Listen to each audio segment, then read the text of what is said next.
Problème sur un convecteur électrique. Donc soit il fonctionne mal, ou alors il chauffe pas du tout, ou alors il y a pour tout autre problème électrique. Donc là je fais une vidéo, c'est pour vous informer au niveau de la pièce éventuelle à changer et à regarder en premier. Voilà. Donc ne pas changer tout de suite le convecteur, ne pas dire le convecteur il est foutu. Il faut déjà regarder d'où vient le problème. Et il ne faut pas acheter, comme a voulu faire le vendeur, auquel je suis allé voir, exprès justement pour avoir son avis. Il a voulu me faire changer carrément le boîtier de commande. Donc là, c'est un convecteur électrique. Voilà, il y a des panneaux réflecteurs à l'intérieur. Bon, ça fait son poids. Donc la marque, je vous fais voir éventuellement la marque. Voilà, Chauffelec. Alors après, ça dépend de la marque. Parce que en général, enfin je dis en général, hein, bien sûr, ne prenez pas tout au premier degré, ça sort de la même usine, voilà. Parce que bon, personnellement, j'ai travaillé dans cette usine, voilà. J'ai moi-même construit à la chaîne des convecteurs comme ça électriques. Donc je sais de quoi je parle. Donc pour la marque, je vous fais voir la marque, mais ça peut être une autre marque, voilà. Ils changent simplement l'étiquette, voilà. On a plusieurs étiquettes. Et c'est suivant les commandes, voilà. Donc, grosso modo, voilà. Qu'est-ce qui se passe sur celui-ci? Alors, je vais vous expliquer parce que sinon vous n'allez pas comprendre. Sur celui-ci, le problème c'est que il ne tient pas la température, il ne tient pas la chauffe. C'est-à-dire qu'on monte en température, mais le problème c'est qu'il redescend et il stagne à 7 degrés. Mais sinon, le boîtier de commande, donc le voilà, je l'ai déjà démonté. C'est pas dur. Il y a 2 ou 3 vis à défaire derrière. Donc voilà, il est fixé ici. Voilà, vous avez des vis ici. Et vous avez que ça comme fil. Voilà. Au niveau des fils, vous en avez que 2 qui sont, voilà, qui font 2,5 mm², voilà, environ, avec des cosses. Et 2 autres petits qui sont reliés sur un seul câble. Voilà. Alors désolé, c'est l'autofocus qui a du mal à se faire. C'est pas évident des fois. Voilà, grosso modo, voilà.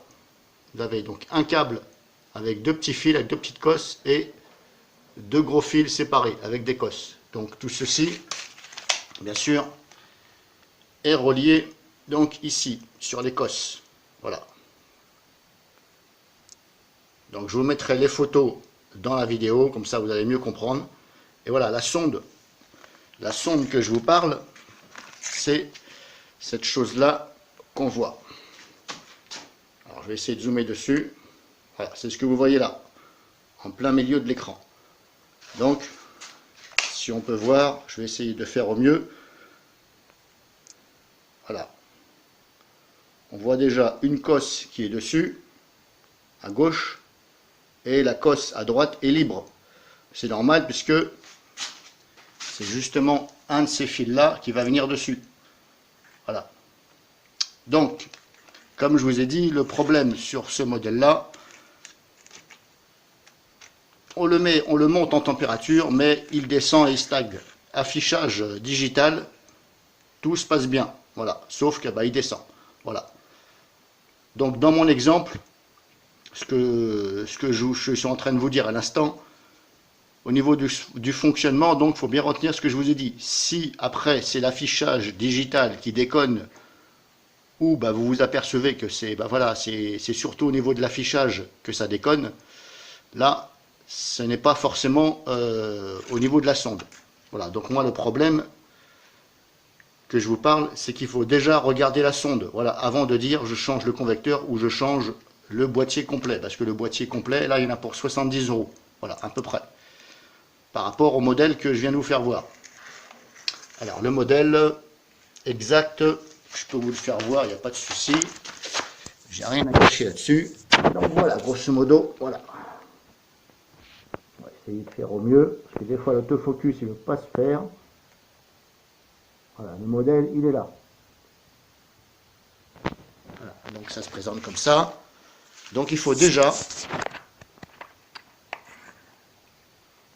regarder donc si la sonde de température, c'est ce qui maintient, c'est ce qui prend la température ambiante et qui donne l'ordre de se déclencher. Voilà, tout simplement, c'est une sonde de température. On peut appeler ça différemment.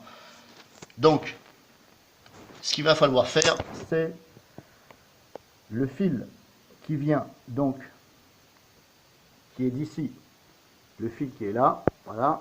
Alors c'est soit le blanc, soit le marron, je ne me rappelle plus. Je vais voir ça sur les photos après. Le fil, donc un de ces deux fils là que je viens de vous montrer, il doit venir ici, sur la cosse qui est là, voilà. Celle-ci, il y a une cosse là. Il doit venir dessus. Donc ce que vous faites, vous enlevez ce fil là, celui-ci là, et vous le remplacez par le fil qui venait là.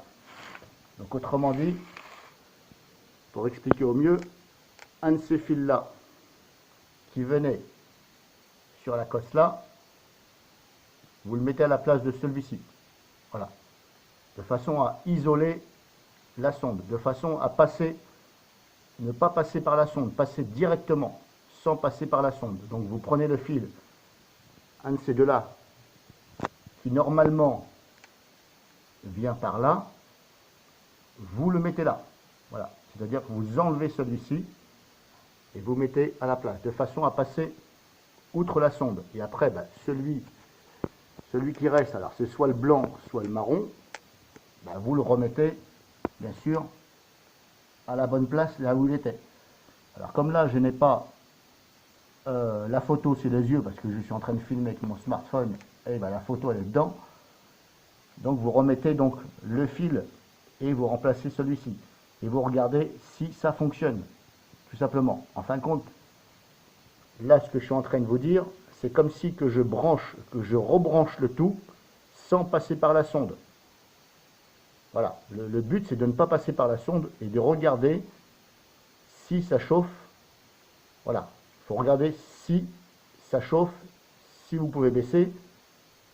Et bien sûr, le convecteur ne va pas se couper puisqu'il n'a plus de repère. C'est-à-dire que c'est la sonde. Comme la sonde, elle n'y est plus, vous l'avez enlevée, eh bien il n'a plus de repère. Donc si vous le mettez par exemple, c'est un exemple, à 25 degrés, il va falloir à un moment donné l'éteindre. Parce que le problème c'est que ça va chauffer à 25 degrés, 25 degrés, 25 degrés, mais continuellement, ça ne va pas s'arrêter. Et le problème c'est que c'est peut-être pas bon non plus pour le convecteur lui-même. Donc là ce que je suis en train de vous dire, c'est simplement pour faire un essai. C'est juste pour voir si la sonde, c'est le problème de la sonde. Si le problème n'est pas résolu par rapport à ce que je viens de vous dire, alors le problème c'est que ça viendrait peut-être de la carte. Donc là je pense qu'il va falloir changer complètement le boîtier. Donc concrètement, il faut déjà essayer de passer outre la sonde. Voilà, et de voir si ça chauffe, ça monte. Vous le montez à 25 degrés, vous regardez si ça tient pendant, je sais pas, 10 minutes. Ensuite, vous le baissez à, je sais pas, on va dire, allez, je vais un exemple à 10 degrés. Voilà, avec, bien sûr avec les touches, avec les touches, vous le baissez et vous regardez si ça tient à 10 degrés pendant 10 minutes. Si c'est bon, eh bien le problème il vient de la sonde. Donc la sonde, elle coûte 15 € sur internet. Voilà. Contrairement à ce que le vendeur m'a dit, il faut changer complètement le boîtier à 70 €. Oui, mais moi le problème c'est que moi je suis électricien de maintenance, donc je sais de quoi je parle. Donc voilà, je fais cette vidéo, c'est pour vous prévenir de ne pas tomber dans le panneau quand on va vous dire changer de convecteur. Faites déjà un essai vous-même. Alors attention, c'est du 220. Donc là, faites attention à vos doigts. Ne faites pas de bêtises. Éventuellement, mettez des gants. Donc, que vous dire de plus? Comme je vous ai dit, si au niveau de l'affichage digital, tout se passe bien, c'est probablement la sonde. Voilà, probablement. Après, je vous ai dit, il faut faire un essai. Voilà, parce qu'on ne peut pas deviner comme ça. Et c'est pas à tous les coups la sonde. Voilà.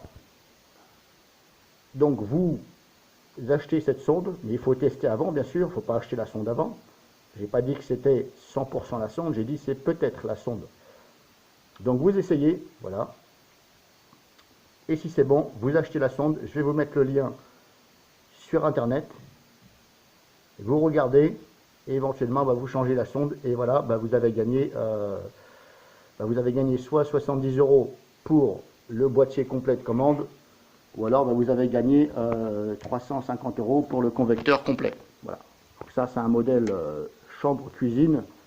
Voilà, il fait à peine 1 mètre de largeur. Il fait son poids. Voilà, le poids, je pense qu'il fait au moins 20 ou 25 kg. Voilà. Donc après, essayez déjà cette solution-là. Donc si vous avez des questions, n'hésitez pas et je vais vous mettre le lien dans les commentaires et la description bien sûr.